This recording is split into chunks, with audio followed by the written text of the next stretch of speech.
Somnath trust દ્વારા ભગવાન સોમનાથજીના જે શિખર ઉપર ધ્વજા ચડાવવામાં આવે છે, આ ધ્વજાની ચોક્કસ એની ડિઝાઇન નક્કી કરી અને સ્થાનિક મહિલાઓ દ્વારા આ ધ્વજા તૈયાર કરવામાં આવે છે.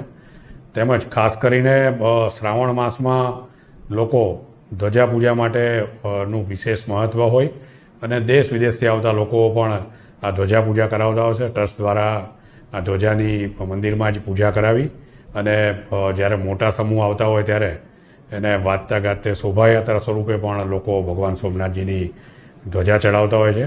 વિશેષમાં ટ્રસ્ટ દ્વારા એવી પણ વ્યવસ્થા ગોઠવવામાં છે, કોઈ જાતે પણ દોરી ખેંચી અને ધ્વજા ચડાવવા માગતા હોય તો એની વ્યવસ્થા પણ ટ્રસ્ટે ગોઠવી છે. આમ શાસ્ત્રોમાં એમ પણ કહેવામાં આવ્યું છે, ધ્વજાને શ્રેષ્ઠ પૂજા માનવામાં આવે છે, એટલે વિશેષ લોકો ધ્વજા પૂજા કરાવતા હોય છે. સોમનાથ મંદિરમાં ધ્વજા પૂજાનો સમય સવારે 7:30થી લઈને સાંજે 5:30 સુધીનો હોય છે. એટલે ગમે ત્યારે કોઈ માણસ આવી અને પોતે ધ્વજા પૂજા નોંધાવી ધ્વજા પૂજા કરી અને ભગવાનને ધ્વજા ચડાવી શકતા હોય છે, જેને કારણે વધુમાં વધુ લોકો ભગવાનને